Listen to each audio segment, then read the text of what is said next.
नमस्ते बच्चों, आप सबका स्वागत है आपकी अपनी गणित की कक्षा में। आज का कार्यपत्रक 25 में हम पढ़ रहे हैं घन और उसके प्रतिरूप यानी कि उसकी विशेषताएं। हमने पढ़ा वर्ग और घन के बारे में। आज इसी से संबंधित कुछ और बातें। सरकार द्वारा घोषित मार्ग निर्देशन के तहत यदि 200 व्यक्ति उस क्षेत्र में संक्रमित हो गए हों कहीं भी, तो उससे कंटेनमेंट जोन घोषित कर दिया जाएगा। आपने आजकल जगह जगह इस तरह के ये देखे होंगे। यस, और वहाँ पर बैठे हैं कुछ पुलिस वाले भी कि जहाँ कहीं ज़्यादा बीमार हो जाते हैं उसे कंटेनमेंट जोन बता देते हैं और वहाँ बाहर के लोगों का प्रवेश वर्जित होता है। तो प्रिया और रिया की बातचीत आज इसी पर आधारित है। प्रिया रिया को बता रही थी एक क्षेत्र किस प्रकार मात्र चंद दिनों में इतनी जल्दी कंटेनमेंट जोन यानी कि रोकथाम क्षेत्र बन गया। वहाँ पर सबसे पहले सिर्फ एक ही व्यक्ति को कोरोना संक्रमित हुआ, परंतु कोरोना मरीजों की संख्या दिन प्रतिदिन एक विशेष पैटर्न के अनुसार बढ़ने लगी। तो वो पैटर्न किस तरह का था आइए थोड़ा सा देख लेते हैं। पहले दिन एक व्यक्ति संक्रमित हुआ, दूसरे दिन में जितना अगली दो क्रमागत विषम संख्याओं का योग यानी कि एक के बाद 3 और 5 इनका जोड़, तो ये कितना हो गया 8। तीसरे दिन अगली 3 क्रमागत विषम संख्याओं का जोड़ यानी कि 7, 9 और 11, टोटल 27।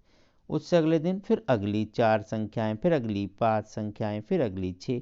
इस तरह से उनका एक पैटर्न आपको नज़र आ रहा है। तो 1, फिर 3, 5, 7, 9, 11, 13, 15, 17, 19, 21, 23, 25, 27, 29। तो pहले एक संख्या, फिर अगली 2, फिर अगली 3, अगली 4, अगली 5 संख्याएं, इस तरह से। और गौर करके देखेंगे तो ये क्या मिल रहा है 1, 8, 27, 64, 125। और ये कहीं ना कहीं इन संख्याओं के घन है। 1 का घन 1, 2 का घन 8, 3 का घन 27, 4 का घन 64 और ये क्या है 5 का घन। तो यहाँ हम लिख देंगे ये कितना है 5। और इसी तरह से यहाँ लिखना हो तो यहाँ कितना होगा, यहाँ थोड़ा छोटा करें, ये आपका है 21 और यहाँ है 23, 25, 27 और ये कितना है 29। ये आप भर सकते हैं पैटर्न में। इस तरह से देखा हमने कि ये पूर्ण संख्याओं के घन के रूप में है। अब कुछ बात करते हैं। इन्हें कहा कि कितने दिनों में ऊपर वर्णित क्षेत्र कंटेनमेंट जोन बन जाएगा। ये आपको यहाँ सोचना कितने दिनों में ऐसा हो सकता है। ये पता होना चाहिए कि इस क्षेत्र में कितने लोग रहते हैं, तब हम बात करेंगे। तो आइए निम्न प्रश्नों के उत्तर दें। कंटेनमेंट जोन बनने के बाद क्या कोरोना संक्रमित मरीजों की संख्या स्थिर हो जाएगी या पुरानी दर से ही वृद्धि करेगी या घट जाएगी। देखिए, जब कंटेनमेंट जोन बन जाता है इसका मतलब बाहर से वहाँ कोई व्यक्ति अंदर नहीं आएगा, तो अंदर जो हैं बीमार वही होंगे। हाँ, उनमें यदि उस एरिया में कोई और भी लोग हैं लेकिन जब वो किसी से नहीं मिलेंगे, सब अपनी अपनी जगह रहेंगे, तो जो पहले से संक्रमित है सिर्फ वही रहेंगे, नया तो कोई संक्रमण होगा ही नहीं। इस तरह से आप देखेंगे कि पुरानी दर से वृद्धि करेगी या घट जाएगी तो हम क्या कहेंगे, वहाँ वो स्थिर हो जाएगी और धीरे धीरे वो क्वारंटाइन उन्हें करते हैं, कुछ दिनों बाद फिर उनका इलाज करते हुए वहाँ पर उनकी संख्या घट जाती है। आपके अनुसार सरकार को कितने व्यक्तियों के संक्रमित होने के बाद उस क्षेत्र को कंटेनमेंट जोन घोषित करना चाहिए। अब जहाँ 200 है तो हम कह सकते हैं कि और पहले रोकथाम के लिए कई बार आजकल करते भी कि एक ही घर में अगर ज़्यादा है तो एक घर उसके आसपास की बिल्डिंग को हम वहाँ पर कंटेनमेंट जोन बना देते हैं, या एक गली में अगर 2-4 घर हो जाते हैं या एक भी घर हो जाता है तो उस पूरी गली को उस तरह से कंटेनमेंट जोन बना दिया जाता है ताकि वो और इधर उधर ना फैले और वहाँ बाहरी व्यक्तियों का प्रवेश मना कर दिया जाता है।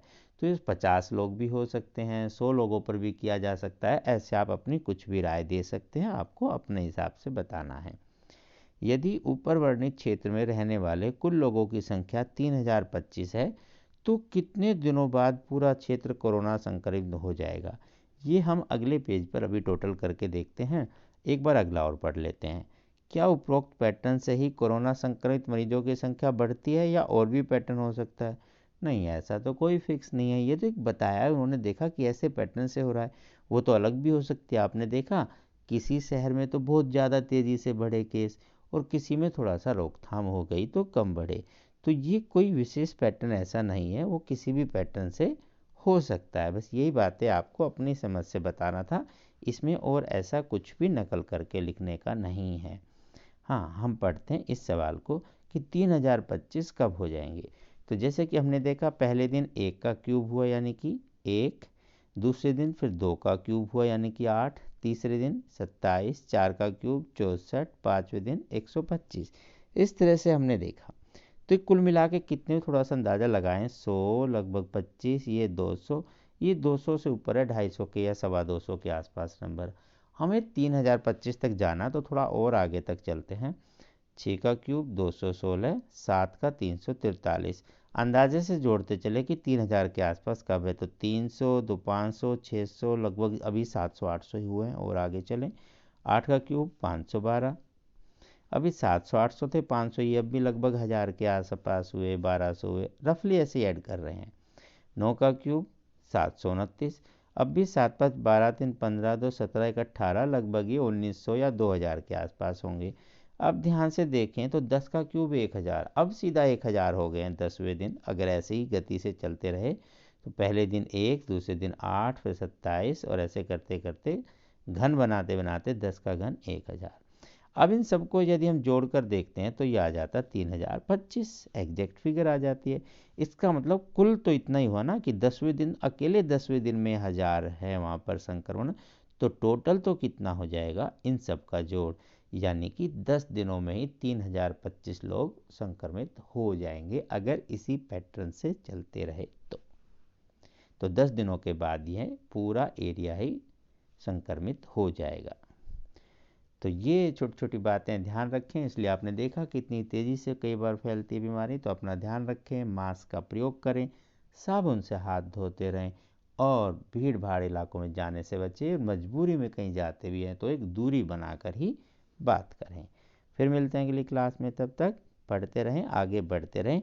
एक विशेष कार्य जो आपको करना है बच्चों, इसमें आजकल एक प्रोजेक्ट आपको मिल रहा है सिक्किम वाला, तो आप देखेंगे उसके बारे में भी बात करेंगे। ठीक है।